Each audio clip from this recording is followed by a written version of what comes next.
जय जय श्री राधे, जय जय श्री राधे, जय जय श्री राधे। भक्ति भक्ति भगवंत गुरु चतुर्नाम वपुए, इनके पदबंधन की नाचे विघ्न। जय जय जय श्यामा, जय जय श्याम, जय जय श्री वृंदावनी धाम। श्याम प्यारी कुंज बिहारी, जय जय श्री हरिदास दुलारी। श्याम प्यारी कुंज बिहारी, जय जय श्री हरिदास दुलारी। जय श्याम प्यारी कुंज बिहारी, जय जय श्री हरिदास दुलारी। आज की कथा में श्रीमद् भगवद गीता के 6ठे अध्याय के 30वें श्लोक, यो माम पश्यति सर्वत्र सर्वं च मयि पश्यति तस्याहं न पश्यामि स च मे न पश्यति, इस पर चर्चा करेंगे।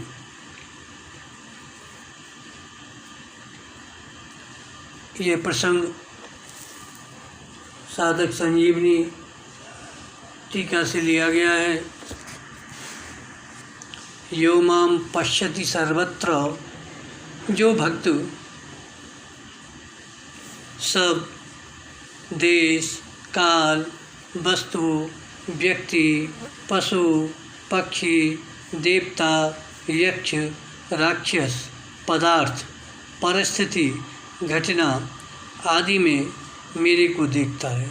भगवान श्री कृष्ण कह रहे हैं, जैसे ब्रह्मा जी जब बछड़ों और ग्वाल वालों को चुरा कर ले गए, तब भगवान श्री कृष्ण स्वयं ही बछड़े और ग्वाल वाल बन गए। बछड़े और ग्वाल वाल ही नहीं बने,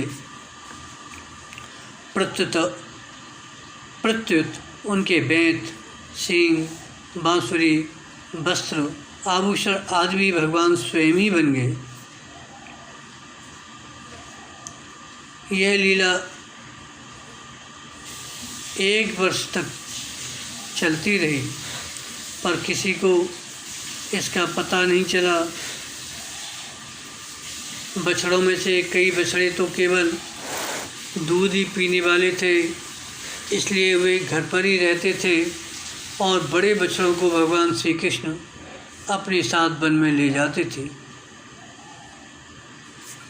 एक दिन दाऊ बलराम जी ने देखा कि छोटे बछड़ों वाली गायें भी अपने पहले के बड़े बछड़ों को देखकर उनको दूध पिलाने के लिए हुंकार मारती हुई दौड़ पड़ी। बड़े गोपों ने उन गायों को बहुत रोका, पर वे रुकी नहीं। इससे गोपों को उन गायों पर बहुत गुस्सा आ गया, परंतु जब उन्होंने अपने अपने बालकों को देखा तब उनका गुस्सा शांत हो गया और स्नेह उमड़ पड़ा। वे बालकों को हृदय से लगाने लगे, उनका माथा सूंघने लगे। इस लीला को देखकर दाऊ दादा ने सोचा कि यह क्या बात है। उन्होंने ध्यान लगाकर देखा तो उनको बछड़ों और ग्वाल वालों के रूप में भगवान श्री कृष्ण ही दिखाई पड़े। ऐसे ही भगवान का सिद्ध भक्त सब जगह भगवान को ही देखता है, अर्थात उसकी सृष्टि में भगवत सत्ता के सिवाय दूसरी किंचन मात्र भी सत्ता नहीं रहती। आगे भगवान श्री कृष्ण कहते हैं, सर्वं च मयि पश्यति,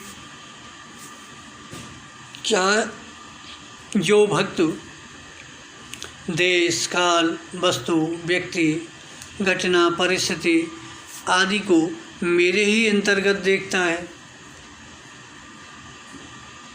जैसे गीता का उपदेश देते समय अर्जुन के द्वारा प्रार्थना करने पर भगवान अपना विश्व रूप दिखाते हुए कहते हैं कि चराचर सारे संसार को मेरे एक अंश में स्थित देख। तब अर्जुन भी कहते हैं कि मैं आपके शरीर में संपूर्ण प्राणियों को देख रहा हूँ। संजय ने भी कहा कि अर्जुन ने भगवान के शरीर में सारे संसार को देखा। तात्पर्य है कि अर्जुन ने भगवान के शरीर में सब कुछ भगवत स्वरूप ही देखा। ऐसे ही भक्त देखने, सुनने, समझने में जो कुछ आता है उसको भगवान में ही देखता है और भगवत स्वरूप ही देखता है। तस्याहम न पश्यामि। प्रभु कहते हैं भक्त जब सब जगह मुझे ही देखता है तो मैं उससे कैसे छिपूं, कहाँ छिपूं और किसके पीछे छिपूं। इसलिए मैं उस भक्त के लिए अदृश्य नहीं रहता, अर्थात निरंतर उसके सामने रहता हूँ। आगे प्रभु कहते हैं स च मे न पश्यति। जब भक्त भगवान को सब जगह देखता है तो भगवान भी भक्त को सब जगह देखते हैं, क्योंकि भगवान का यह नियम है कि जो जिस प्रकार मेरी शरण लेते हैं मैं भी उसी प्रकार उनको आश्रय देता हूँ। ये यथा माम प्रवर्तन्ते तांस तथैव भजामि हम। तात्पर्य है कि भक्त भगवान के साथ घुल मिल जाते हैं, भगवान के साथ उनकी आत्मीयता एकता हो जाती है, अतः भगवान अपने स्वरूप में उनको सब जगह देखते हैं। इस दृष्टि से भक्ति भी भगवान के लिए कभी अदृश्य नहीं होता। यह शंका होती है कि भगवान के लिए तो कोई भी अदृश्य नहीं है। वेदाहम समतीतानि वर्तमानानि चार्जुनो। फिर यहाँ केवल भक्ति के लिए ही वह मेरे लिए अदृश्य नहीं होता, ऐसा क्यों कहा?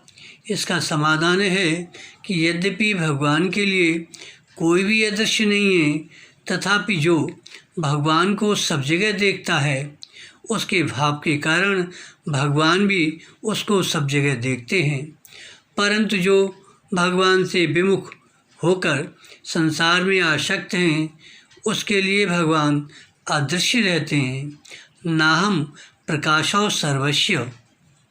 अतः उसके भाव के कारण वह भी भगवान के लिए अदृश्य रहता है। जितने अंश में उसका भगवान के प्रति भाव नहीं है उतने अंश में वह भगवान के लिए अदृश्य रहता है। ऐसी ही बात भगवान ने 9वें अध्याय में भी कही कि मैं सब प्राणियों में समान हूँ, न तो कोई मेरा द्वेषी है और न कोई मेरा प्रिय है, परंतु जो भक्तिपूर्वक मेरा भजन करते हैं वे मेरे में हैं और मैं उनमें हूँ।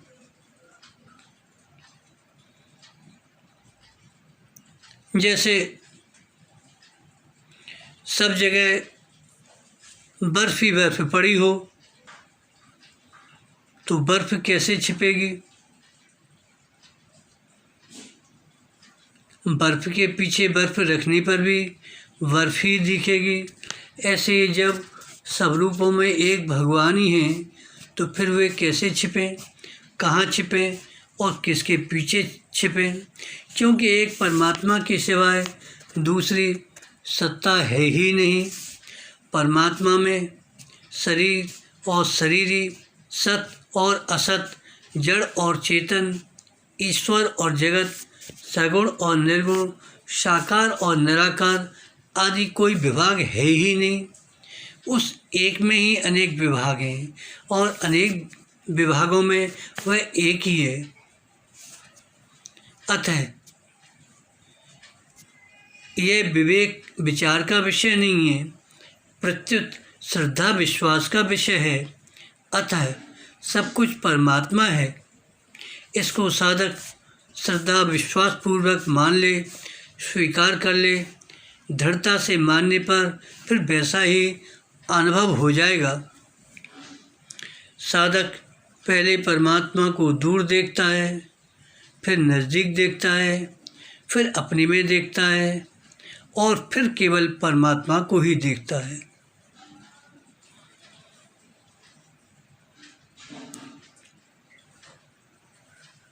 जय जय श्री राधे, जय जय श्री राधे, जय जय श्री राधे।